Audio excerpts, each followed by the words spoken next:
Perhatian. Konten ini mengandung konsep esensi ilahiyah yang membutuhkan aspek pemahaman mendalam, yang kemungkinan hanya dapat diakses dengan keterbukaan hati dan pikiran, untuk mencapai tingkat pencerahan dan kesadaran yang lebih tinggi.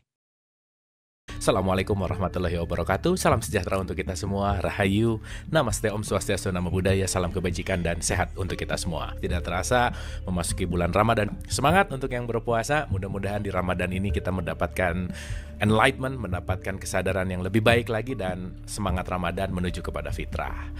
Oke, malam hari ini kita akan kembali berjumpa dengan guru kita, berjumpa dengan Pak Wayan tentu saja. Dan malam hari ini karena topik kita juga berkaitan dengan Ramadan, kemarin entah aja mengalir aja gitu Pak Wayan tanya, Kang mau bahas apa ya, nggak tahu, tiba-tiba ada ide bahwa ada nggak sih kaitan puasa sama karma gitu ya. Wah, ini kayaknya ada hal yang menarik gitu. Nah, so malam hari ini kita akan berbicara tentang puasa dan pembersihan karma, yang mudah-mudahan dengan menyadari ini semua kita lebih semangat menjalankan puasanya. So tidak berpanjang lebar, kita sapa guru tercinta kita, Bapak Wayan Mustika. Boleh tepuk tangan dulu dong buat guru kita, Pak Wayan. Sehat guru, apa kabar? Alhamdulillah sehat Kang Abu. Alhamdulillah. Oke, terima kasih Pak Wayan atas waktu yang selalu dimudahkan untuk hadir, untuk membawa kita, mengajarkan kita untuk meniti ke dalam diri yang mudah-mudahan kita semua mendapatkan kesadaran. So malam hari ini kita akan berbicara tentang puasa dan pembersihan karma. So the stage is yours. Monggo guru, silakan. Terima kasih Kang Abu. Selamat malam para ibu, para bapak, teman-teman semua, para jiwa. Assalamualaikum warahmatullahi wabarakatuh. Salam sejahtera, Namo Buddhaya, Rahayu, Om Swastiastu. Terima kasih malam ini kita bisa bertemu kembali di ruang dialog positif ini untuk mengupas sesuatu yang barusan ternyata Kang Abu baru buka rahasia bahwa temanya kemarin mengalir, makanya saya bingung nih mau ngomong apa ini. Ini belum pernah nyambungnya, ini puasa hubungannya dengan karma itu apa ya gitu. Makanya saya share kemarin itu, bisa nggak ini ada hubungan gitu. Nah tiba-tiba tadi pagi itu baru dialirkan pesannya. Oh oke, I see gitu. Baru tadi pagi ini kan baru dapatnya. Wah, luar biasa. Belum selesai mikirin itu, tiba-tiba harus ada meeting yang lain, sehingga nggak sempat lagi mikirinnya. Biarlah sekarang mengalir apa aja lah yang keluar. Mudah-mudahan nanti, karena gini, tidak ada sesuatu yang tidak bermanfaat dalam kehidupan ini, termasuk berpuasa itu. Kalau berbicara tentang puasa, saya kira saudara-saudara umat muslim sudah sangat-sangat memahami apa kaitannya puasa dengan tubuh, dengan jiwa, dengan pikiran, sudah sangat-sangat memahami. Sehingga malam ini mudah-mudahan kita mendapatkan sesuatu yang lebih dari yang sudah kita pahami selama ini. Jadi, apa hubungannya antara puasa dengan karma? Nah, kebetulan sekali di ajaran Hindu, puasa itu adalah bagian dari yang disebut dasa niyama brata. Nah, dasa niyama brata, dasa itu 10, niyama brata itu pengendalian diri.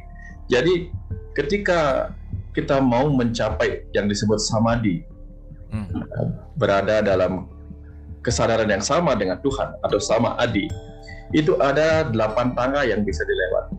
Tangga pertama namanya dasa yama brata, yang kedua disebut dasa niyama brata, lalu yang ketiga asana, yang keempat pranayama, pratyahara, dharana, dhyana, dan samadhi. Jadi di bagian yang kedua, di tangga yang kedua yang disebut dasa niyama brata, ada pengenalan diri yang salah satunya disebut sebagai upawasa.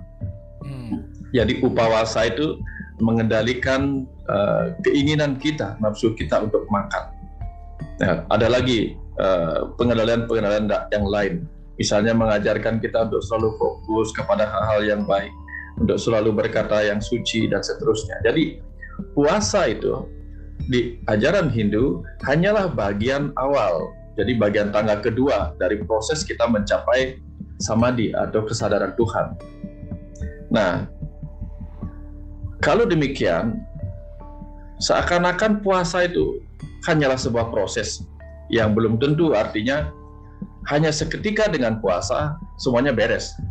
Nah, jadi puasa itu hanyalah sebuah latihan pengendalian diri untuk mencapai kekosongan. Nah, jadi kenapa puasa bisa menyebabkan kita tiba pada proses pengendalian diri? Lagi sebentar kita akan kupas. Namun ada definisi lain tentang karma yang juga perlu kita samakan persepsinya.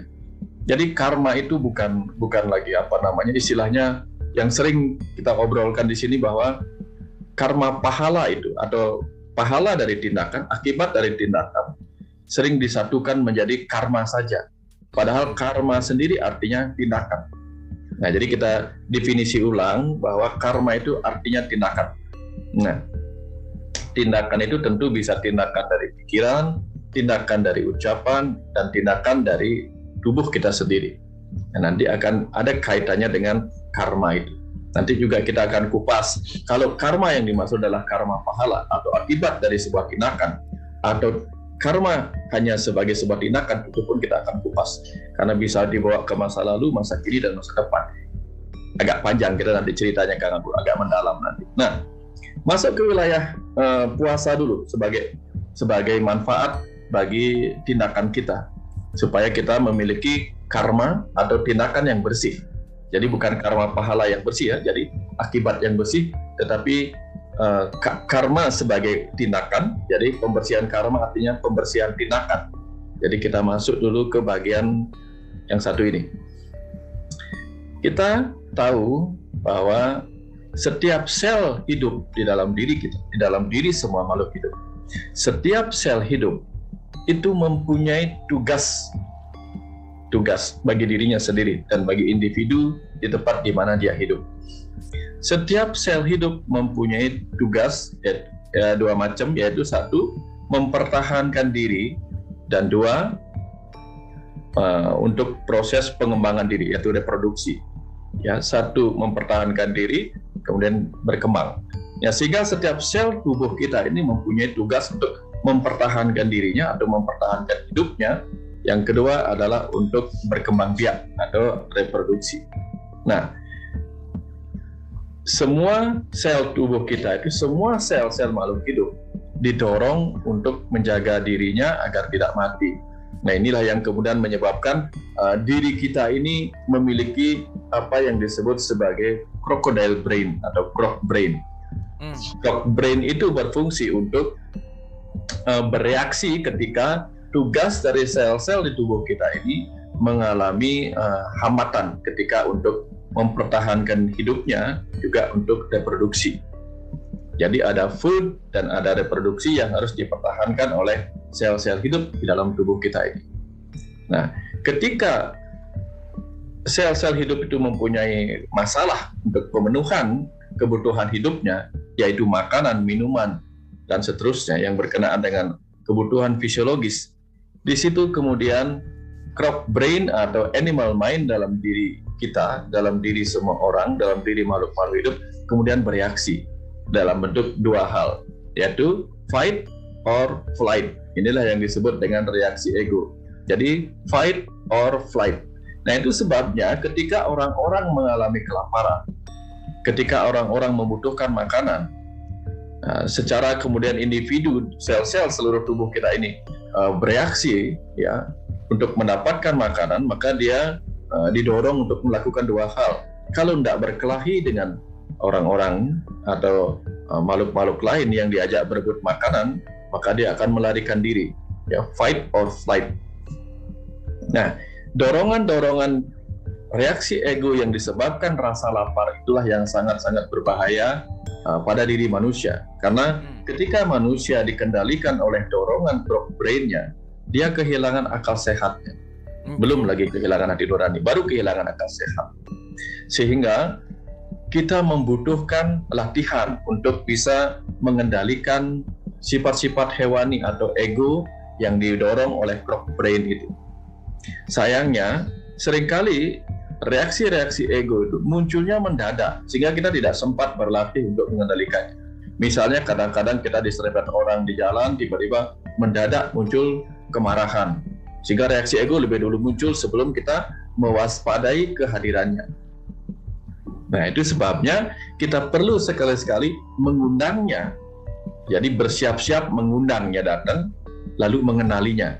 Nah, ini yang sering kita lakukan ketika kita misalnya memasang perangkap hewan-hewan liar di alam. Misalnya, bagaimana kita memasang perangkap? Tentu kita pasang perangkap dengan mengisi makanan di dalam perangkap itu.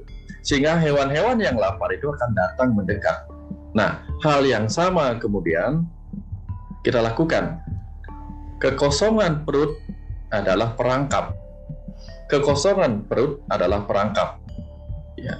Sehingga ketika perut kita lapar sebagai perangkap yang kosong, maka di dalamnya ada keinginan makan. Di dalamnya ada keinginan makan.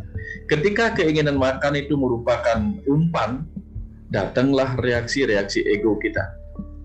Reaksi-reaksi ego kita yang biasanya marah ketika lapar, biasanya mencoba melarikan diri atau melakukan sesuatu yang bereaksi berupa ego. Disitulah kita bisa mengenalinya. Nah, situ kita bisa mengenali reaksi-reaksi ego yang tanpa kita sadari biasanya muncul ketika kita lapar. Tetapi sekarang kita sudah bersiap lebih dulu, menunggu dia datang. Nah, ini sebabnya puasa itu adalah menunggu kehadiran animal mind sebagai reaksi dalam diri kita dengan penuh kesadaran dan persiapan untuk mengenali dan mengendalikannya. Itu proses yang kita lakukan ketika kita sedang berpuasa. Nah, berpuasa tentu berbeda dengan melaparkan diri atau kelaparan karena tidak punya sesuatu. Berpuasa artinya kita mengendalikan diri ketika kita mempunyai kemampuan untuk makan. Jadi kita bisa makan, bukan tidak bisa makan, cuman mengendalikan itu artinya sifat-sifat hewan itu datang dan kita kendalikan. Tidak ada pawang ular yang disebut mampu menguasai ular ketika ularnya tidak ada. Tidak ada pawang singa yang disebut jagoan pawang singa kalau singanya nggak ada. Tidak ada orang yang disebut puasa atau mengendalikan rasa lapar kalau dia tidak pernah kelaparan atau memang nggak bisa makan karena tidak ada makanan gitu. Beda. Nah, ini kita bisa, godaannya ada, tapi kita bisa menolak godaan itu sampai menggoda kita. Nah, itu yang kita lakukan ketika kita berpuasa. Jadi itu sebabnya tantangan terbesar bagi seorang yang ingin mengendalikan dirinya dalam berpuasa adalah ketika di sekitarnya ada makanan. Nah, saya melakukan hal ini sejak tahun 89, Kang Abu. Sejak 20 Mei 89 ketika saya akhirnya memilih menjadi seorang vegetarian. Jadi teman-teman saya itu semua makan sate kambing, kemudian segala macam, dan atau kadang-kadang mereka makan di Kentucky, dan bukan karena apa-apa, kebetulan saya juga tidak punya uang selama kuliah. Jadi dibelanjain sama teman-teman, jadi dibayarin sama teman-teman. Nah, dari situ kemudian ya kalau orang lagi makan sate kambing atau apa, saya makan nasi sama kecap. Karena saya memang memilih vegetarian. Nah, itu bagi saya sebuah tantangan yang menyenangkan. Kenapa?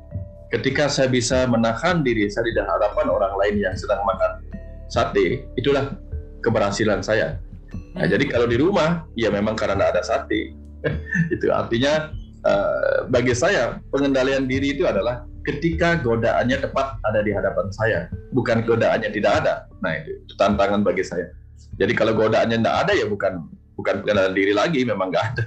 Nah, kira-kira seperti itu di bagian latihan atau puasa sebagai latihan pengendalian diri. Itu yang pertama. Terus yang kedua, apa hubungannya puasa dengan pembersihan karma, pembersihan tindakan? Karma sebagai tindakan. Apa hubungannya? Kalau kita sudah terbiasa mengendalikan sifat-sifat hewani dalam diri kita, ketika kita berhasil berlatih pada saat kita berpuasa, berlatih mengenali reaksi-reaksi ego yang muncul karena kelaparan, kita kenali sifat-sifat hewani yang ingin fight or flight untuk memperebutkan makanan itu.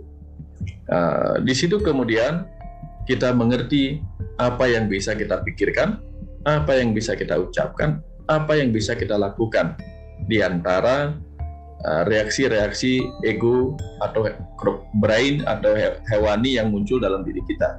Nah, itu kesempatan kita untuk berlatih memunculkan karma atau tindakan-tindakan yang bersih dalam pikiran kita, dalam ucapan kita, dalam tindakan kita, sekalipun kita sedang digoda oleh reaksi-reaksi ego akibat kelaparan itu.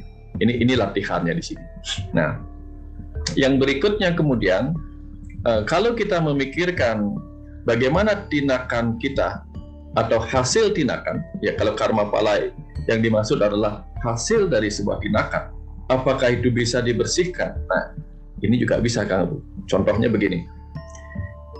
Karena kita percaya bahwa Tuhan adalah, sebagaimana diajarkan dalam buku-buku saya yang dialirkan kepada saya, Tuhan adalah kecerdasan semesta yang mengisi ruang kosong.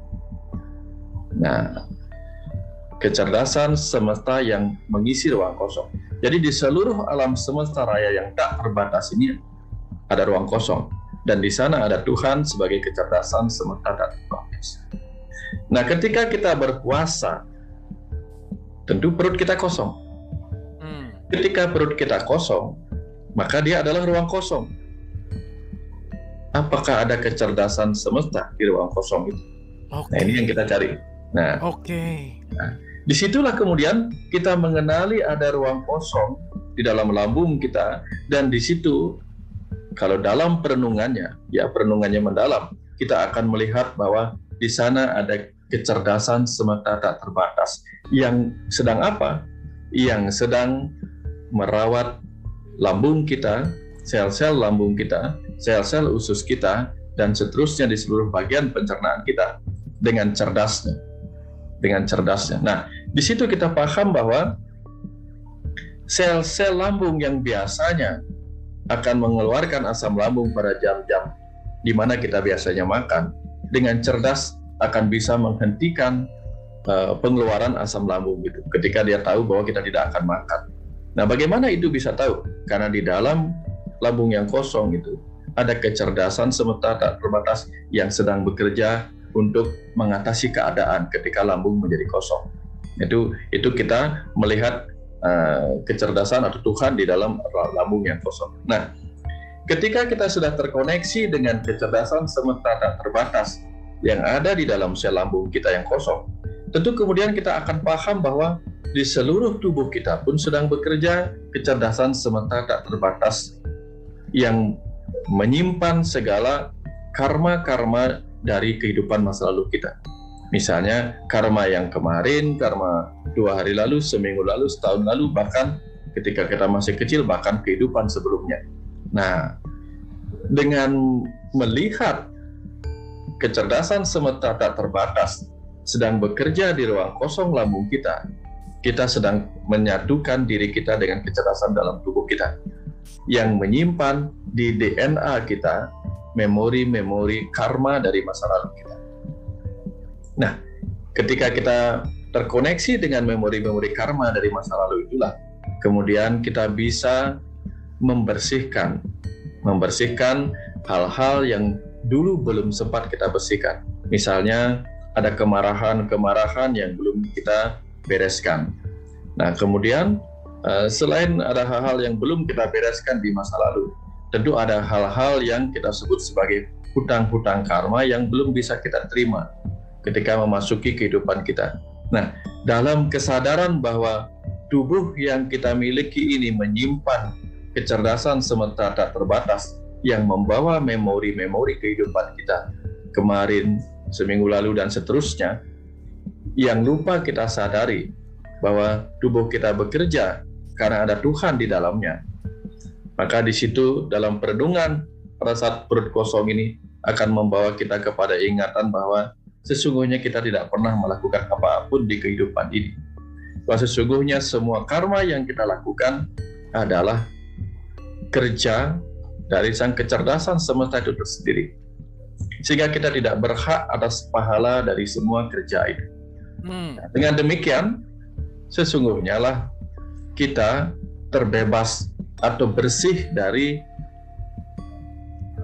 pahala atas karma-karma masa lalu kita. Itu pemahamannya di perut yang kosong. Nah, lebih lanjut lagi, ketika pikiran kita kosong, kosong itu begini, kan banyak orang kalau orang lagi kelaparan, kita kan tahu kelaparan membuat kita mengalami penurunan glukosa.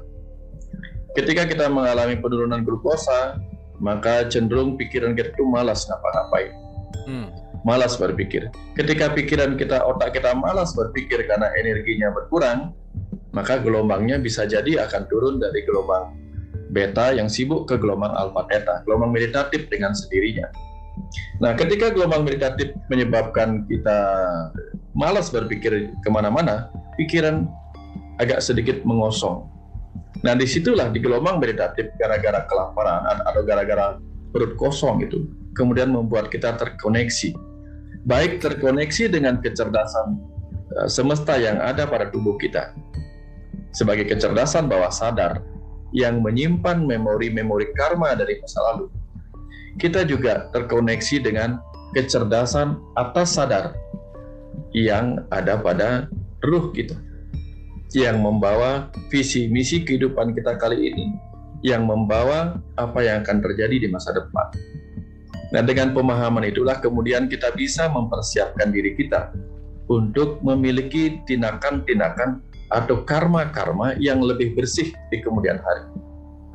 Nah, inilah jadi dari puasa kita bisa membersihkan karma-karma atau pahala karma buruk dari masa lalu dengan meminta maaf atas apa yang sudah kita lakukan dengan energi-energi yang kita makan.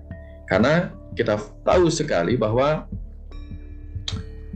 di alam semesta ini, Tuhan adalah kecerdasan sementara terbatas yang menunjukkan kemampuan melakukan usaha jadi energi cahaya matahari.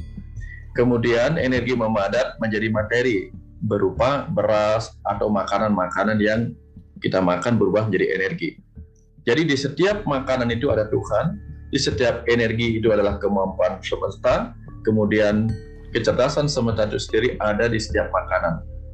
Dengan demikian kemudian kita mulai sadar ketika perut kita kosong, kita sadar bahwa betapa selama ini kita memang merindukan makanan sebagai sumber energi semesta yang penuh cinta kasih, tetapi ketika energi semesta yang penuh cinta kasih sudah masuk ke dalam diri kita sebagai makanan, lalu dimetabolisme menjadi energi, sayangnya kemudian semua energi semesta yang penuh cinta kasih itu kita jadikan karma-karma yang bertentangan dengan energi cinta kasih yang kita masukkan.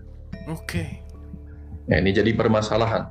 Jadi yang jadi masalah adalah ya dari kecerdasan semesta tak terbatas, Tuhan yang penuh cinta kasih menjadi energi semesta yang penuh cinta kasih, memadat menjadi materi semesta yang penuh cinta kasih, menjadi beras yang penuh cinta kasih, yang dimasak oleh ibu penuh cinta kasih, yang kita makan dengan penuh cinta kasih, tapi keluarnya menjadi kemarahan dan tindakan-tindakan atau karma-karma yang buruk. Nah, menyadari inilah kemudian kita layak untuk meminta maaf atas setiap akibat buruk dari energi baik yang sudah masuk ke dalam tubuh kita. Nah, dari perenungan-perenungan pada saat perut kosong inilah membuat kita mengalami peningkatan kesadaran. Jadi, pada saat kita puasa, perut kosong membuat kita berhasil memancing keluar sifat-sifat hewani kita untuk kita kenali, untuk kita kendalikan. Kedua, perut kosong itu membuat kita terkoneksi dengan kecerdasan semesta dalam diri kita, yang membuat kita merenung bahwa selama ini mungkin terlalu banyak kecerdasan semesta yang sudah berdiam dalam diri kita, yang masuk lewat makanan, kemudian tidak kita gunakan secara cerdas dalam kehidupan ini, tetapi kita gunakan dalam kebodohan atau kegelapan pikiran kita akibat reaksi-reaksi ego yang tidak penting. Nah, dalam perenungan-perenungan seperti inilah kemudian kita akan paham bahwa puasa itu adalah sebuah pintu gerbang pembuka. Ya, karena kekosongan, ya, misalnya kalau kita lihat pintu disebut terbuka kalau dia kosong dari daun pintu.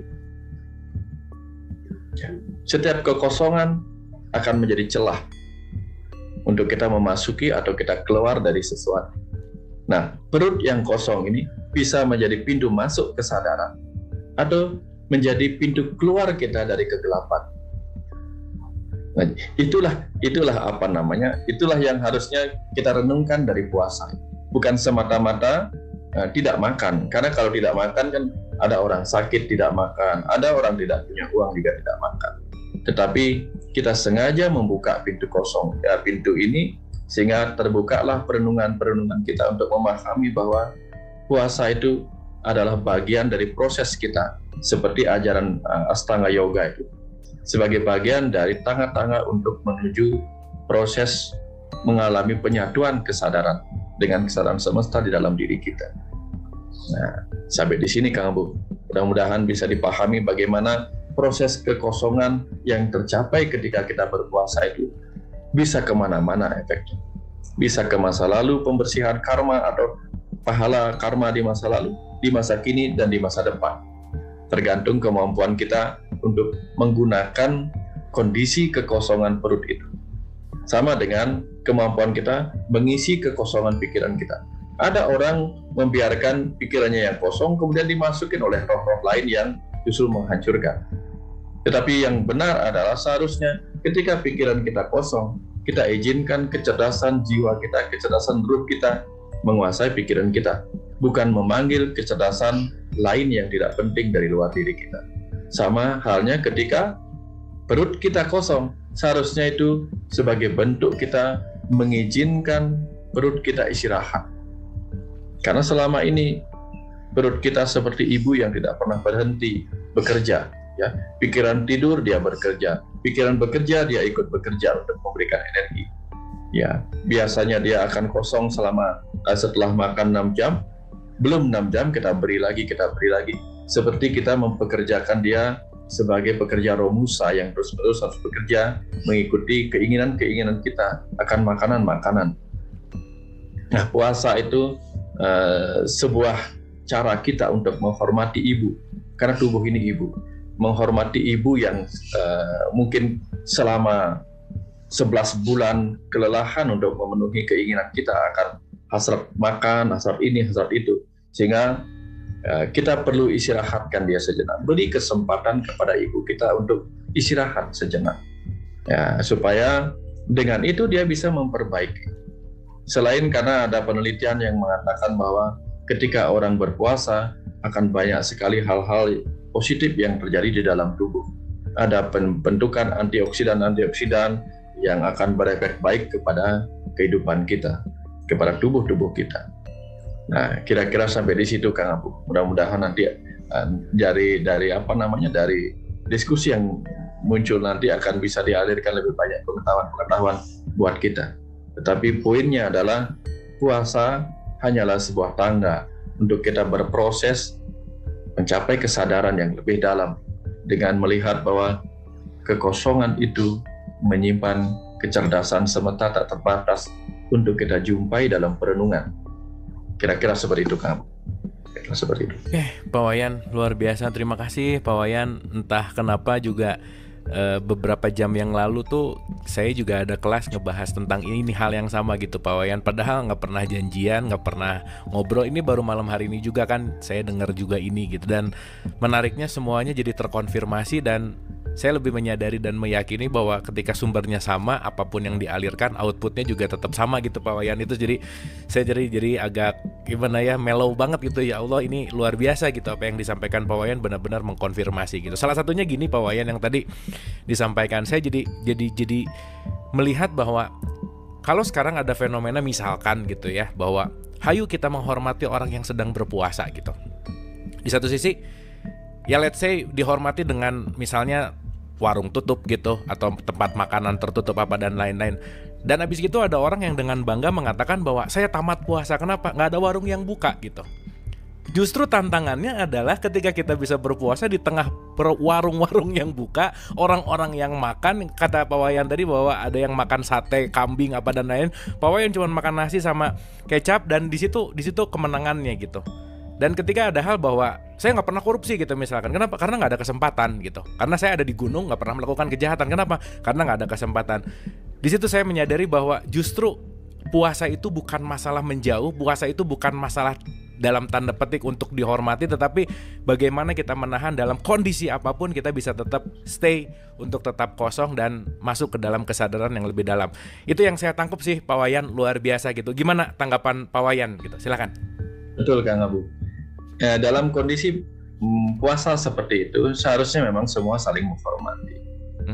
Yang berpuasa menghormati yang tidak berpuasa. Yang tidak berpuasa menghormati yang puasa. Nah, artinya bukan perkara warung buka apa tidak ya. Dulu ketika saya tahun 2000 itu ya, saya bilang 1989 saya mulai vegetarian itu. Saya tidak pernah mengganggu teman-teman saya yang masih makan daging. Nggak apa-apa, mereka masih suka, nggak apa-apa. Ya, karena setiap hal itu punya kebaikannya tersendiri. Cuman bagusnya teman-teman saya tidak pernah menggoda. Teman-teman saya tidak pernah menggoda saya, membuli saya karena tidak makan daging. Kenapa saya tidak pernah dibully? Karena saya juga tidak pernah mengkritisi mereka, karena tidak ada hubungannya. Nah, jadi mereka tetap makan daging, saya tetap ikut sama mereka, saya makan apa yang boleh saya makan, dan dia memakan apa yang boleh mereka makan. Nah, inilah yang saya maksud saling menghormati. Jadi, sudah tahu kita orang-orang kita sedang menjalankan ibadah puasa, ya jangan digoda dengan mengacung-acungkan makanan, sini makan dan seterusnya. Itu kurang baik. Nah, begitupun kita yang sedang berpuasa, ketika ada hal seperti itu, tidak serta-merta kita seharusnya membuat godaan itu menghilang dari hadapan kita. Ya, menghilang dari hadapan kita ya kalau sudah hilang ya bukan godaan lagi, gitu. Bukan godaan lagi. Nah, godaan terbesar adalah ketika kita bisa mengendalikan. Ya, jadi yang namanya mengendalikan itu kan adalah kita, misalnya kita mampu mengendalikan perahu. Perahu lagi di mana? Perahu lagi di darat, ya bukan mengendalikan namanya. Yang ketika disebut mengendalikan perahu adalah perahu yang sedang di tengah lautan bergelombang. Yes. Nah, itu seperti itu seharusnya tantangannya. Jadi ya sama seperti melakukan fokus. Ya. Fokuslah kepada Tuhan. Ya. Misalnya di sebelah-sebelahnya nggak ada yang lain kecuali Tuhan. Maka tentu kita bukan fokus lagi namanya.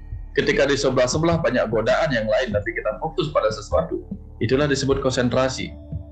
Ya. Kalau tidak ada yang sulit, ya bukan belajar namanya. Sesuatu yang mudah kan tidak perlu dilatih, tidak perlu dipelajarin. Justru keberhasilan itu. Nah, sama dengan saya dulu Kang Abu.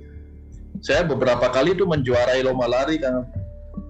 Saya lalu juara 1, karena kebetulan tidak ada lawan satupun. Nggak ada lawannya. Udah lawan. Lalu apa bahagianya ketika saya juara 1 terus-menerus, karena selama itu nggak pernah ada lawan. Nah, jadi apa artinya kemenangan kita melawan godaan ketika godaan tidak ada? Ya, tentara berperang kemudian dia membawa kemenangan. Kenapa? Karena tidak ada musuh. Itu bukan sebuah kemenangan. Jadi kemenangan kita ada ketika kita mampu menghadapi musuh-musuh yang memang ada. Kita memenangkan godaan kalau godaan itu memang ada. Tantangannya di situ. Ya. Terima kasih Pak Wayan, terima kasih banyak. Ini benar-benar banyak mengkonfirmasi gitu ya. Dan saya lebih dari 3 tahun, 4 tahun belakangan ini juga gitu Pak Wayan. Jadi mulai berdamai dengan makanan gitu. Jadi kalau Ramadan, saya udah 4 tahun Ramadan nonstop gitu, karena saya intermittent fasting gitu. Dan yang menarik gini Pak Wayan, setelah saya berdamai dengan makan gitu ya, dalam artian teratur gitu, nggak ada waktunya dan ya puasa lah pokoknya. Banyak hal yang dirasakan yang mungkin Pak Wayan nanti bisa memberikan pendapat gitu ya. Betul tadi kata Pak Wayan bahwa si gelombang otak ini lebih bisa untuk cepat tenang. Dan yang menarik gini sih Pak Wayan, semakin banyak ide, semakin banyak dalam tanda petik tuh hal-hal yang muncul gitu, hal-hal yang benar-benar yang asalnya nggak kepikiran jadi kepikiran, yang asalnya nggak kelihatan jadi kelihatan, yang asalnya mungkin ya kalau misalnya dalam kondisi dalam tanda petik kenyang terus gitu, dalam tanda petik gitu ya, mungkin ide-ide creativity ini nggak muncul gitu. Nah, ada nggak sih Pak Wayan sebetulnya kaitan antara si puasa tadi dengan creativity, dengan intuisi yang tadi Pak Wayan juga sempat menyinggung tentang turunnya si brainwave otak kita gitu. Silakan Pak Wayan. Ya, betul Kang Abu. Jadi ketika kita ketika kita tidak lagi, ada 2 cara Kang. Ada 2 cara. 2 cara untuk kita melewati kebutuhan kita akan fisiologis sendiri itu. Ada 2 cara. Satu dengan memenuhinya, atau dengan tidak memenuhinya. Ya. Ketika kita memenuhinya, kita jadi ngantuk. Tapi orang kelaparan juga jadi ngantuk. Nah, lapar juga jadi ngantuk. Karena kenapa dia jadi ngantuk? Karena otot-otot tubuh itu tidak mau menghabiskan energi untuk sebuah gerakan. Karena dia harus menjaga gula-gula darah itu fokus dipakai untuk otak, sehingga dia akan mengurangi gerakan-gerakan tubuhnya. Ketika orang mengurangi gerakan-gerakan tubuhnya, maka dia lebih memilih untuk tidur. Nah, ketika memilih untuk tidur, maka tentu gelombangnya tidak lagi di gelombang beta, mendekati gelombang delta yang tidur. Itu ada di antara gelombang alpha theta. Itu juga gelombang meditatif. Nah, kalau kita paham bagaimana beruang di masa-masa paceklik itu memilih tidur panjang, berhibernasi. Nah, banyak hewan-hewan juga sama, melakukan hibernasi ketika makanan itu sulit didapatkan. Nah, dia seperti bertapa di dalam kelaparan itu sendiri. Nah, ketika kita melakukan puasa, ketika kita kurang energi untuk kita gunakan, itu sebabnya kadang-kadang kita malas bekerja, malas bergerak, bahkan malas berbicara. Ketika kita malas berbicara, pikiran kita juga tidak banyak memikirkan hal-hal yang tidak penting. Dia pasti memikirkan hal-hal yang sangat-sangat penting dalam kehidupan ini. Ya, apalagi misalnya kelaparan itu menyebabkan orang, ya, secara tanpa sadar menyebabkan orang itu merasa dirinya dekat-dekat dengan kondisi yang mematikan gitu misalnya. Karena kurangnya, kan tadi saya bilang di awal, sel-sel itu akan mempertahankan hidupnya dengan makanan. Kalau tidak ketemu makanan, maka dia mendekati kematian. Jadi dalam hal orang itu mengalami fase seakan-akan mendekati kematian, dia akan memikirkan hal-hal yang lebih penting dalam kehidupannya. Jadi pikirannya tidak bisa bekerja dengan optimal, tubuhnya tidak bisa bekerja dengan optimal, maka yang bisa bekerja dengan optimal adalah sang hidup dalam diri. Sang hidup dalam diri itu apa? Kecerdasan ruh dalam dirinya. Dan disitulah kemudian ketika kecerdasan ruh yang berkuasa atas tubuh ini, inspirasi mengalir, intuisi mengalir kepada pikiran yang diam, tenang karena tidak mampu banyak melakukan kegiatan oleh menurunnya energi yang tersedia di dalam tubuh kita. Nah, kira-kira seperti itu situasinya. Nah, itu sebabnya banyak orang diajarkan untuk mendiamkan tubuh, mendiamkan pikiran. Misalnya mendiamkan tubuh dengan cara yang disebut di ajaran yoga tadi adalah asana, duduk dengan tenang, kemudian pranayama, jadi mengendalikan energi yang keluar dan masuk, kemudian memfokuskan pikiran, jadi memberikan pikiran pekerjaan pada hal-hal yang sifatnya tunggal, yaitu kesucian. Nah, kalau sudah demikian, yang terjadi adalah kecerdasan jiwa, kecerdasan ruh mempunyai kesempatan untuk mengambil alih tubuh ini sebagai alat baginya untuk menyampaikan apapun yang bisa disampaikan. Disitulah kemudian dialirkan intuisi yang didengar atau diingat oleh pikiran sadar ini. Kemudian ketika dia sudah berenergi kembali, itu yang akan bisa dipakai. Nah, seperti itu Kang Abu, seperti itu. Ya, terima kasih Pak Wayan, terima kasih. Saya rasa malam hari ini kita banyak terbuka ya, banyak dapat insight gitu.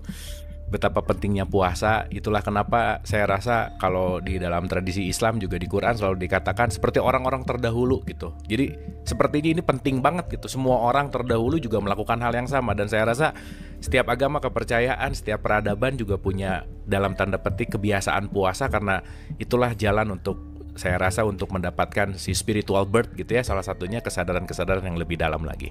Terima kasih Pak Wayan, terima kasih banyak. Oke teman-teman, kita akan berdiskusi seperti biasa. Siapa tahu ada pertanyaan yang ingin disampaikan kepada Pak Wayan, ada apresiasi yang mau disampaikan terhadap apa yang tadi disampaikan, kita akan banyak berdiskusi. Oke, ini sebelum kita ke Bu Anca, ada pertanyaan yang menarik dari teman kita di Instagram gitu. Mungkin ini berkaitan dengan karma. Jadi pertanyaannya gini Pak Wayan. Pak Wayan, kenapa ya ada orang yang dilahirkan kaya, ada orang yang dilahirkan miskin, ada orang yang dilahirkan bahagia, ada orang yang dilahirkan sedih, dan ini semua beragam gitu. Ini kenapa seperti ini? Apakah ada kaitannya dengan karma, dan bagaimana kita menyikapi perbedaan ini supaya kita juga tetap bisa stabil dalam kehidupan?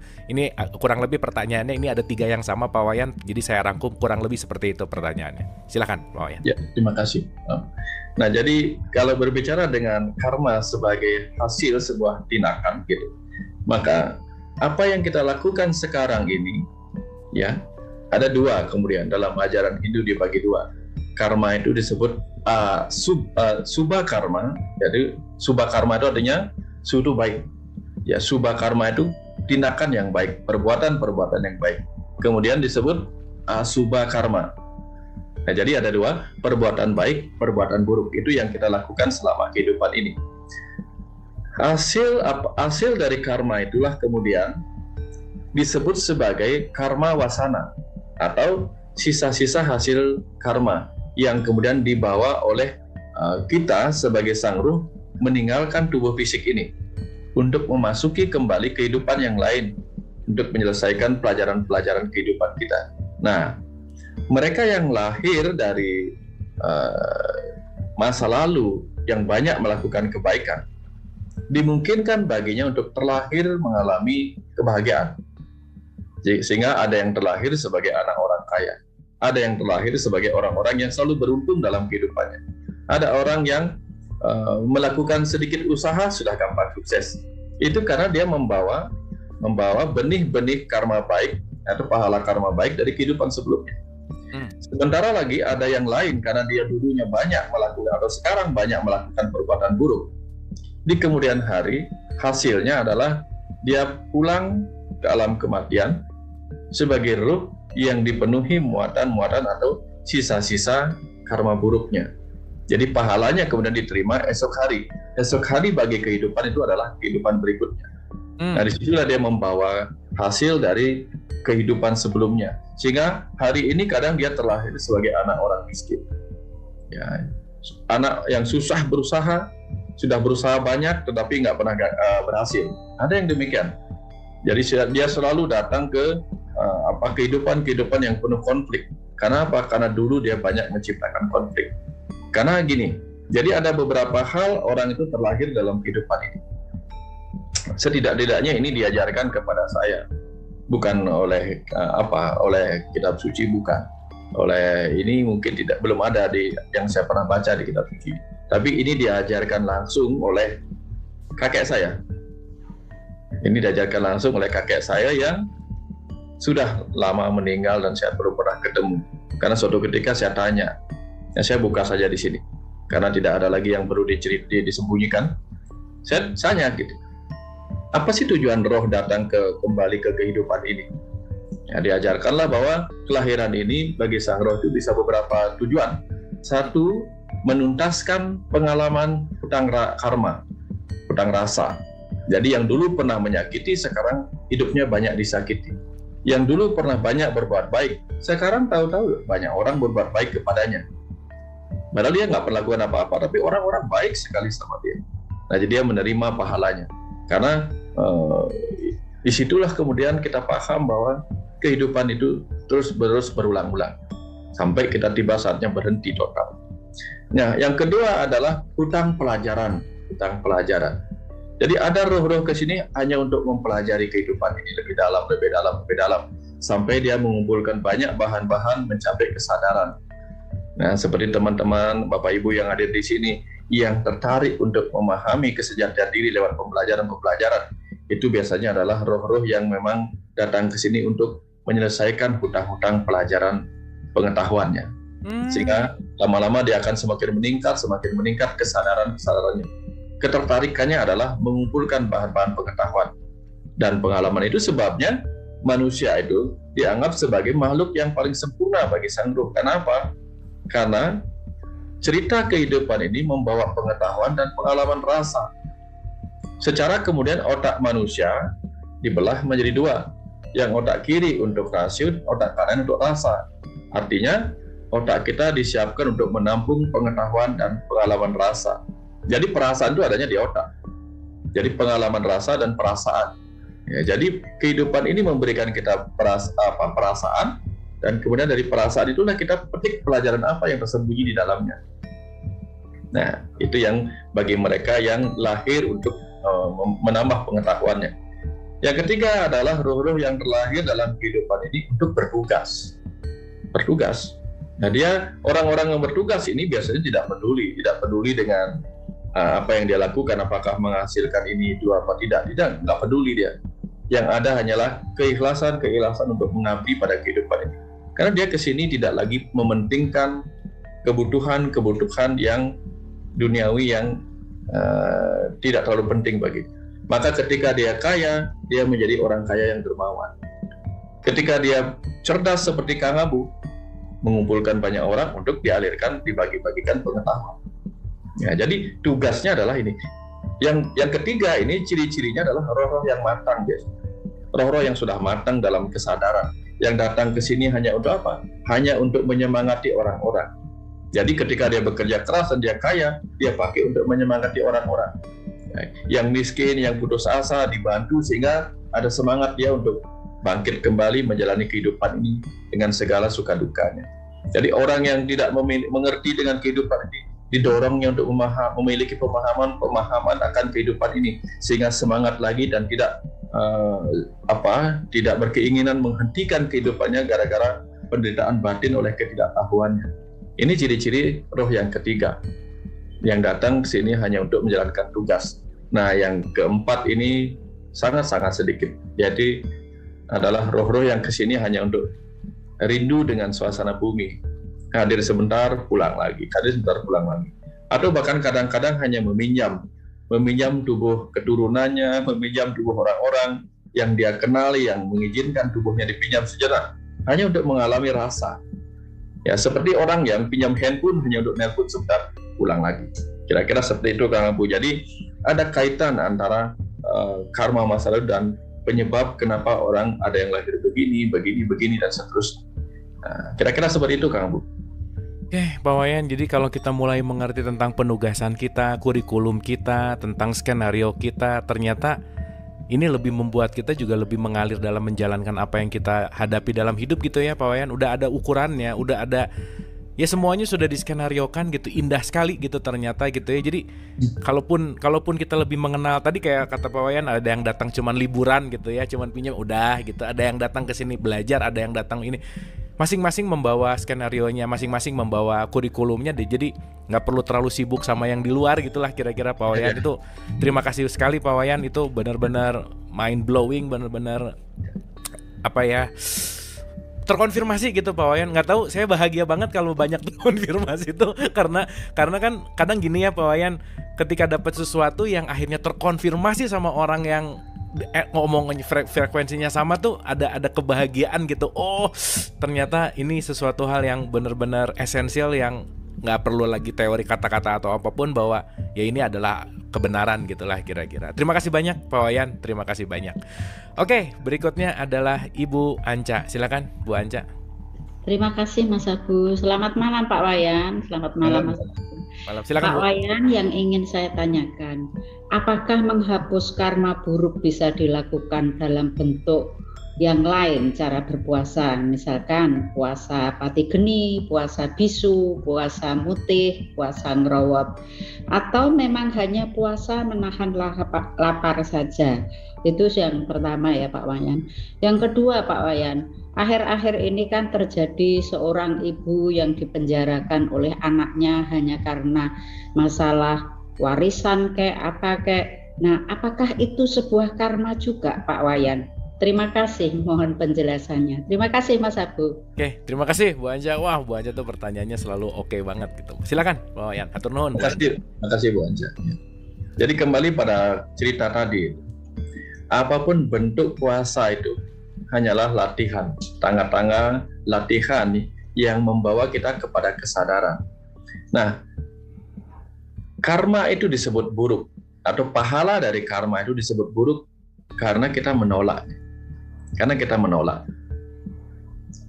Tapi begitu kita memiliki kesadaran yang lebih luas, sehingga kita bisa menampung dengan arti kita menerima segala sesuatu yang datang kepada kehidupan kita, entah sebagai pahala, entah sebagai apapun, maka kita akan berhenti melihatnya sebagai karma atau pahala atas karma buruk. Tapi begitu kita menolak apa yang datang dalam kehidupan kita, itu pun bisa menjadi karma buruk sebaik apapun hal itu datang kepada kita. Misalnya ada orang perhatian kepada kita. apakah orang yang perhatian kepada kita adalah sebuah berkah atau pahala baik atas kebaikan kita? Bisa ya, bisa tidak. Beberapa orang menolak untuk diperhatikan. Nah, beberapa orang menolak untuk diperhatikan, sehingga ketika dia diperhatikan dia menganggap itu hukuman. Contohnya misalnya begini, kalau kita di Indonesia ketemu sama orang yang tidak kita kenal, kemudian orang itu menanyakan kita, apa kabar, mau kemana? Wah, rasanya kita dihargai. Tapi kalau orang bule ditanyakan, mau kemana, apa kabar, marah. Mau kemana, mind your business gitu. Jadi artinya seperti itu. Jadi apapun yang tampak baik bisa terasa buruk. Nah, misalnya, anggaplah misalnya, apakah cabai itu? Jadi kalau kita makan cabai, ya karmanya makan cabai, pahalanya adalah rasa pedas. Jadi pahala itu hasil. Jadi kalau karmanya makan cabai, pahalanya pedas. Apakah makan cabai dan mendapatkan pedas itu adalah pahala yang buruk? Belum tentu. Bisa baik bagi yang membutuhkan, memang suka cabai. Tapi bisa buruk bagi yang tidak menyukai. Kita makan gula, dapatnya manis. Jadi makan gulanya adalah karma, dapat manisnya adalah pahala. Apakah manis itu adalah pahala baik ataukah pahala buruk? Tergantung. Kalau kita menderita kencing manis, maka makan gula dan mendapatkan manis adalah pahala buruk. Kalau kita memang membutuhkan gula karena kita kekurangan glukosa, memakan gula dan mendapatkan manis adalah sebuah pahala baik. Nah, itu sebabnya bagaimana cara kita menghilangkan karma buruk atau pahala atas karma buruk itu dengan cara belajar menerimanya. Nah, itu sebabnya di setiap ajaran agama selalu yang muncul pada akhirnya adalah belajar menerima dengan ikhlas apapun yang datang. Rata-rata begitu ajarannya. Kenapa? Karena kalau kita sudah ikhlas menerima, mau baik atau buruk yang datang, kita terima itu sebagai bagian dari pelunasan hutang karma. Ya.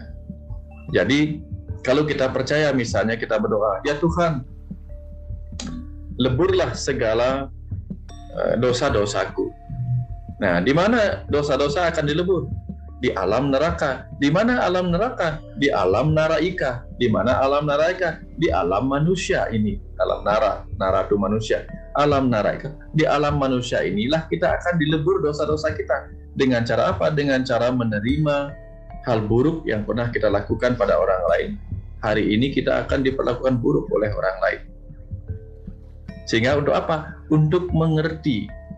Oh, ternyata ini toh rasanya diperlakukan buruk.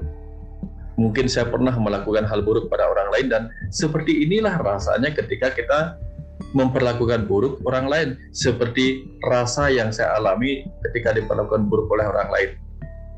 Nah, jadi dengan demikian akhirnya ketika kita mendapatkan perlakuan buruk dari orang lain dan merasakan ketidaknyamanan, hal terbaik ketika kita sudah bisa menerimanya adalah meminta maaf atas hal buruk yang pernah kita lakukan pada siapapun di masa lalu, yang kini datang untuk membayar atau menagih hutang pengalaman rasa buruk yang pernah kita lakukan padanya di kehidupan sebelumnya. Nah, dengan cara itu, kita tidak akan ada lagi keinginan membalas. Nah, persis seperti cerita yang nomor 2 tadi itu. Ketika ada ibu dipenjara oleh anaknya karena masalah warisan, pilihannya ada 2. Si ibu ini mengutuk apa yang dilakukan anaknya, atau si ibu ini memahami bahwa mungkin di masa lalu dia pernah menjadi anak yang memenjarakan ibunya, sehingga gilirannya sekarang dia diperlakukan hal yang sama. Jadi dia tidak melakukan apa-apa, dia malah mendoakan hal yang terbaik bagi anaknya yang telah memenjarakannya. Sebaliknya, kalau dia menganggap ini salah, maka dia mungkin saja akan mengutuknya. Padahal dia dipenjara oleh anaknya, mungkin sebuah skenario untuk peleburan. Nah, atau ketika si anak menyadari bahwa bisa saja ini sebuah karma buruk yang saya lakukan, dia mencegah dirinya mengalami hal yang sama di kehidupan nanti. Dengan cara apa? Dengan cara tidak melakukan tindakan memenjara ibunya seberapapun kemarahan yang dia alami oleh masalah warisan itu. Nah, jadi kita tidak pernah benar-benar tahu apakah reaksi kita adalah sebuah aksi, apa memang sebuah reaksi. atas apa yang dilakukan orang lain. Sehingga dengan cara yang sama, Yesus kemudian mengajarkan kita, kalau dipukul pipi yang kiri, kasih pipi yang kanan. Jadi artinya kita tidak diajarkan membalas. Kenapa tidak diajarkan membalas? Karena kita tidak pernah tahu apakah ini sesuatu yang harus dibalas atau memang kita sedang dibalas. Nah, itu sebabnya kita tidak boleh melakukan pembalasan, lebih baik belajar menerima. Belajar menerima dengan ikhlas. Nah, karena kenapa? Karena dari situlah semua peleburan atau penghapusan dan pembersihan karma dari masa lalu itu sedang terjadi. Nah, jadi dengan cara demikian, kuncinya adalah paling gampangnya kembali lagi penerimaan. Ya, sebaik apapun yang datang, kalau kita tolak, dia akan tampak buruk. Seburuk apapun yang datang, kalau kita terima, dia menjadi baik. Misalnya, kalau kita dikirimi kotoran manusia, mungkin kesan ceritanya itu hal buruk, kurang sopan. Tapi bagi seorang analis yang dikirimin kotoran manusia, dia suka-suka saja, karena itu memang tugasnya. Ya, dia menerima karena itu tugas. Nah, kadang-kadang seperti dokter, menerima keluhan-keluhan banyak orang, senang-senang saja. Karena apa? Tugasnya memang menerima keluhan. Nah, kira-kira seperti itu. Terima kasih Pak Wayan. Terima kasih banyak. Ya, intinya semua akan kembali sesuai dengan apa yang kita perbuat gitu ya Pak Wayan. Maka mungkin disitulah kenapa kita perlu hati-hati gitu ya Pak Wayan sekarang gitu. Kalau sekarang kita mulai ada jeda merenungkan bahwa nanti apapun yang kita lakukan akan pasti kembali gitu. Itu menarik sekali gitu. Makasih Pak Wayan, terima kasih. Wah, luar biasa, asik. Berikutnya Pak Anton Teguh Wijayanto, silakan. Selamat malam. Silakan Pak Wayan. Ya, terima kasih untuk aliran pengetahuan yang mengalir pada malam hari ini. Pertama, saya setuju Kang, benar. Dalam berbagai tradisi agama itu bahkan kepercayaan itu ada puasa dengan berbagai variasi. Misalnya sekarang ini saudara-saudara kita yang Katolik sedang masuk dalam masa pantang dan puasa. Jadi sebagai pembelajaran mati raga. Namun yang menjadi pertanyaan saya kepada mohon pencerahan dari Pak Guru Mustika adalah mengapa pada saat kecerdasan yang tak terbatas, yang mengisi kekosongan yang pada mulanya penuh dengan cinta kasih, lalu mewujud energi yang juga penuh cinta kasih, lalu menjadi materi yang juga penuh cinta kasih, namun pada saat materi dalam bentuk makanan macam-macam itu masuk ke dalam perut kita, keluarnya, artinya dalam energi yang keluar, vibrasi yang keluar seringkali juga jauh dari cinta kasih, bahkan mungkin marah, mungkin sesuatu yang intinya adalah jauh dari cinta kasih itu sendiri. Pertanyaan saya sebetulnya, yang membajak ini siapa? Yang membajak energi cinta kasih ini apa atau siapa? Lalu selipnya di mana? Saya kira itu yang ingin saya tanyakan. Terima kasih Kang Abu, terima kasih Guru Wayan. Terima kasih Pak. Terima kasih. Silakan Pak Wayan, boleh langsung untuk direspon. Bagus sekali. Terima kasih. Energi adalah kemampuan melakukan usaha. Jadi energi adalah kemampuan melakukan usaha. Usaha itu berkenaan dengan tubuh kita. Sehingga energi adalah kemampuan tubuh kita melakukan usaha. Jadi untuk bertindak dan seterusnya. Nah, ada dua jenis tindakan tubuh. Tindakan yang tidak disadari dan tindakan yang disadari. Tindakan yang tidak disadari itu berkenaan dengan refleks, berkenaan dengan kebutuhan tubuh kita untuk perlindungan dirinya. Nah, tindakan yang disadari itu berasal dari pikiran. Seharusnya ketika kita menyebutnya tindakan yang disadari, maka dia seharusnya menjadi tindakan yang disadari. Jadi dia melakukan ini dengan kesadaran, dia berucap dengan kesadaran, dan dia berpikir dengan kesadaran. Karena dia menggunakan energi itu dengan energi melalui kesadaran dan bukan ketidaksadaran. Seperti yang saya ceritakan tadi itu. Jadi tubuhnya bisa bekerja dengan dua hal, bekerja di bawah sadar, jadi refleks, ya, dan bekerja pengaruh pikiran sadar. Nah, pengaruh pikiran sadar itu kan pikiran kita sehari-hari. Seharusnya dia menjadi pikiran yang sadar, tindakan yang sadar, ucapan yang disadari. Tapi sayang kemudian ketika pikiran kita tidak mewaspadai dirinya ketika melakukan sesuatu, maka yang mengambil alihnya adalah refleks ego. Sehingga mungkin bisa dipahami lagi ya, Kang Abu, saya ulang lagi. Ya. Tubuh kita bekerja melalui dua jalur refleks atau tidak di bawah kendali pikiran sadar, dan satu lagi adalah di bawah kendali pikiran sadar. Nah, ketika yang seharusnya bekerja di bawah kendali pikiran sadar malah menjadi sebuah tindakan refleks dari reaksi ego, nah ini kemudian menimbulkan hasil-hasil yang bersifat kegelapan. Karena ego itu kan crocodile brain datangnya, fight or flight. Nah itu sebabnya pikiran sadarnya terdiam oleh refleks ego. Refleks ego bereaksi terhadap apa yang muncul dalam kehidupan ini. Nah, kenapa ego bereaksi? Ya, fungsi ego itu sama dengan sistem imunitas. Jadi ketika tanpa kita sadar, tiba-tiba ada debu masuk ke hidung kita muncul refleks bersin. Ketika masuk ke dalam saluran nafas kita yang lebih dalam, kita muncul refleks batuk. Ketika masuk makanan yang berbahaya, kita muncul refleks muntah. Semua refleks untuk bertujuan melindungi tubuh kita dari penyakit atau rasa sakit. Nah, ego juga sama. Dia bereaksi secara refleks ketika dia merasa sesuatu itu, impuls dari luar itu, tiba-tiba menyakiti atau berpotensi menyakiti perasaan kita. Maka dia bereaksi. Tetapi kalau rasanya itu tidak akan menimbulkan perasaan sakit pada diri kita, maka ego tidak akan bereaksi. Seperti tadi itu. Kalau kita tidak suka, ya dikasih daging, kita lagi puasa, dikasih makanan, kita refleks marah, bisa jadi itu yang tadinya dikasih makanan, refleksnya marah. Tapi kalau kita lagi terdampar di tempat terasing, tidak ada makanan, dikasih makanan, refleksnya menerima. Nah, refleks penolakan itulah menunjukkan bahwa sesuatu yang diberikan itu akan menimbulkan rasa sakit atau penyakit atau perasaan sakit. Muncullah reaksi ego. Reaksi ego inilah yang kemudian disebut reaksi kegelapan, karena dia fight or flight, ya, melarikan diri dari masalah atau menghadapi masalah dengan berkelahi, bertikai, dan seterusnya. Sehingga cara terbaiknya adalah belajar untuk tidak mudah tersakiti. Karena kalau perasaan kita baperan, kita bahasa sederhananya, kalau kita baperan maka akan muncul refleks ego kita untuk menggerakkan pikiran sadar kita. Ya namanya sudah refleks kan, pikiran sadar tidak bergerak lagi sebagai pikiran sadar. Dia bergerak sebagai pikiran refleks yang menghadapi hal-hal yang dianggapnya berpotensi menyakiti. Seperti tadi itu.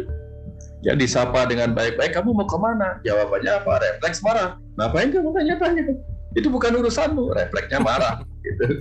Karena dia menganggap ini kekepo banget. Seperti itu kira-kira Kang. Nah jadi yang makanya supaya pikiran kita tidak mudah mengalami perasaan sakit, agama-agama pada intinya kemudian mengajarkan itu saja, tulus, sabar, pasrah, ikhlas. Kalau sudah 4 itu, ya 4 itu yang kekosongan itu, yang namanya kosong, ya kita menerima apa saja, baik buruk kita terima dengan apa adanya. Kan hanya kosong yang bisa menerima positif sama negatif dengan cara yang sama. Ya.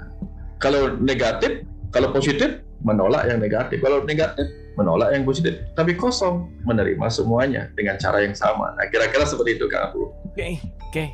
Terima kasih Pak Wayan. Emang kosong nih penting banget ya Pak Wayan. Luar biasa sih kosong ini gitu ya. Ternyata urusan nggak makan nggak minum juga urusannya kosong, karena begitu kosong maka si kecerdasannya itu datang untuk mengisi gitu. Luar biasa. Terima kasih. Oke, ini masih banyak banget pertanyaan, tetapi karena waktu dan kita mungkin akan mengakhiri dengan mengalirkan dan mendengarkan pesan semesta, dan ini menjadi pertanyaan terakhir dari Pak Ito. Mangga Pak Ito, silakan.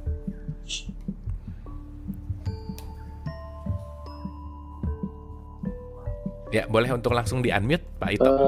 Ya. Ya, sudah dengar suara? Udah, mangga Pak, silakan. Halo? Udah Pak. Selamat malam buat Pak Wayan, Kang Abu. Malam, mangga. Selalu pemaparan dari Pak Wayan menarik buat saya. Ada tadi melanjutkan pertanyaan yang pertama tadi soal karma. Kalau misalkan waktu kecil ada orang yang hidupnya begitu susahnya, terus dalam perjalanannya akhirnya dia mendapatkan ya kebahagiaan dunia ya, baik secara hati maupun secara harta, atau sebaliknya dia hidupnya waktu kecil penuh dengan kesenangan, tapi begitu sudah berumur malah banyak ke dalam tanda petik kesusahan gitu loh. Yang saya mau tanyakan, kalau misalnya itu berhubungan dengan karma, kan Tuhan itu kan Maha Pengasih dan Penyayang. Mungkin atau bisa nggak kita meminta, ya Allah, ampunilah segala dosa-dosa saya yang sekarang maupun yang sebelum-sebelum ini gitu loh. Gimana tanggapannya dari Pak Wayan? Terima kasih. Terima kasih. Silakan Pak. Wah, ini menarik nih. Silakan. Gini,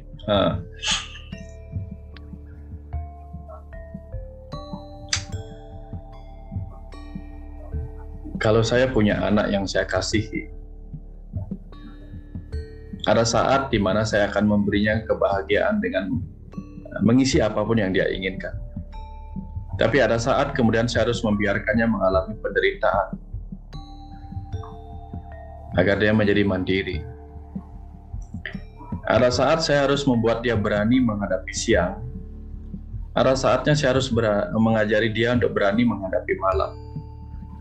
Karena manusia yang tinggal di tempat di mana matahari tidak pernah tenggelam, tidak akan pernah melihat bintang-bintang. Atau ada anak yang terus-menerus berada di dalam gua yang gelap gulita, tidak akan pernah mengalami betapa indahnya siang hari. Itu sebabnya setiap percikan-percikan jiwa anak-anak semesta itu kemudian dengan kasih sayangnya yang tak terbatas diberikan kesempatan untuk mengalami segala hal dalam kehidupan ini, segala dualitas dalam kehidupan. Kadang diberikan sukacita, kadang diberikan duka cita. Untuk apa? Supaya mereka mengerti arti kesempurnaan. Karena kesempurnaan adalah ketika sang ruh di dalamnya bisa menerima segala dualitas, segala hal yang berbeda. Dia menerima dengan rasa keikhlasan yang sama pada akhirnya. Itulah sama purna. Ya. Saya tidak mungkin mengajarkan anak hanya untuk tidur terus-menerus dari awal dia lahir sampai tiba saatnya dia mati. Saya akan mengajarkan dia bagaimana bangun, bagaimana tidur. Bagaimana berkotor-kotor, dia harus saya izinkan berkotor-kotor dan saya ajarkan dia untuk mandi. Karena kalau tidak, maka dia tidak akan pernah merasakan betapa indahnya segala dualitas kehidupan ini. Itu sebabnya ada orang atau jiwa-jiwa yang dilahirkan di masa kecilnya mengalami banyak tawa. Di masa-masa berikut, akhir-akhir bagian dari kehidupannya, dia mengalami banyak kesedihan. Di sisi yang lain, di kehidupan berikutnya, dia akan diawali dengan mengalami banyak kesedihan, lalu berakhir dengan banyak sisi lain dari kehidupan itu. Ya, karena perkara waktu, kita yang sedang mengalami malam saat ini, besok lusa akan mengalami siang. Mereka yang saat ini sedang mengalami siang, beberapa jam kemudian akan mengalami malam. Karena hidup di bumi ini harus mengalami siang dan malam secara sempurna. Itulah sebabnya kasih sayang Tuhan yang membebaskan orang-orang dari dosa-dosanya adalah ketika dia bisa menerima segala pahala, pilihan, dan konsekuensi dari tindakan yang dia lakukan dalam kehidupan ini. Jadi, bebaskan diri kita dari pemikiran bahwa kasih sayang Tuhan itu adalah ketika dia hanya memberikan hal-hal yang baik dalam kehidupan ini. Kasih sayang Tuhan pada pepohonan adalah ketika semesta itu memberikannya badai topan agar dia kokoh, menjadi pohon yang kokoh.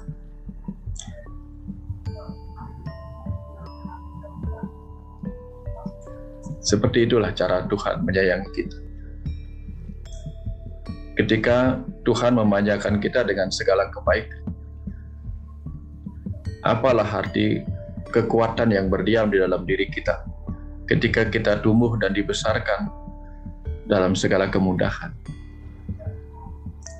Ada saatnya kesulitan disiapkan untuk kita, agar kita mengerti betapa Tuhan menyayangi kita agar bisa bertumbuh menjadi kuat oleh kekuatan kita sendiri, bukan dikuatkan oleh kemanjaan semesta itu sendiri.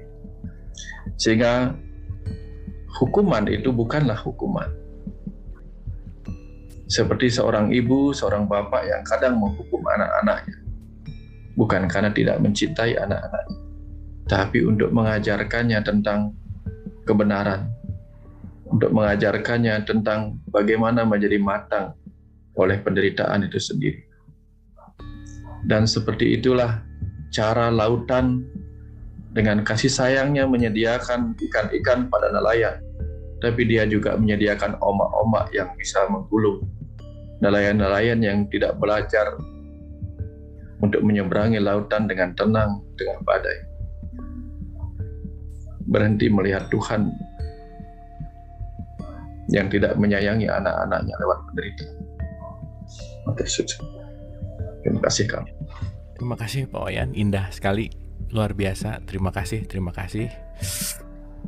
Wah, luar biasa ya malam hari ini. Saya rasa kita semua mendapatkan insight yang begitu indah, dan di suasana Ramadan, suasana puasa yang semakin kita mengenal esensinya, semakin kita tahu mau menuju kemana, semakin kosong gitu. Jadi kata kunci malam hari ini adalah kekosongan. Semakin mengerti apa makna dari kosong itu adalah isi itu adalah kosong gitu. Karena ternyata isi itu tidak akan pernah menghampiri ketika wadahnya udah terlalu penuh gitu. Dan kita semua sekarang sedang belajar mengosongkan itu semua. Pak Wayan, terima kasih banyak atas malam hari ini, atas aliran-aliran energinya, kasih sayangnya, pembelajarannya. Kita semua sangat menikmati, dan saya rasa kita semua sudah siap untuk mendengarkan aliran semesta yang akan disampaikan. Silakan Pak Wayan. Titip ada pesan lagi sedikit Kang Abu. Silakan. Jangan lupa menjadikan momentum puasa ini untuk mensyukuri setiap berkah makanan yang telah diberikan. Karena puasa ini menyebabkan orang-orang mengerti bahwa setiap makanan adalah bentuk kasih sayang Tuhan yang seharusnya diubah di kemudian hari menjadi energi yang penuh kasih sayang pada kehidupan yang dimiliki oleh Tuhan, yang diciptakan oleh Tuhan. Jadi Tuhan menciptakan kehidupan ini dengan penuh cinta kasih, menciptakan makhluk-makhluk ini dengan penuh cinta kasih, lalu dia memberikan energi lewat makanan yang penuh cinta kasih.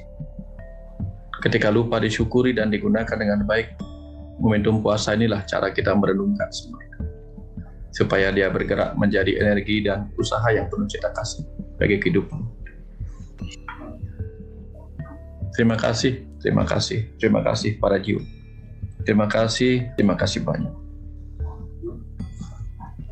Terima kasih Pak Wayan, sekali lagi terima kasih banyak atas ilmunya malam hari ini, atas pencerahannya, atas alirannya, semuanya Pak Wayan. Hatur nuhun, terima kasih.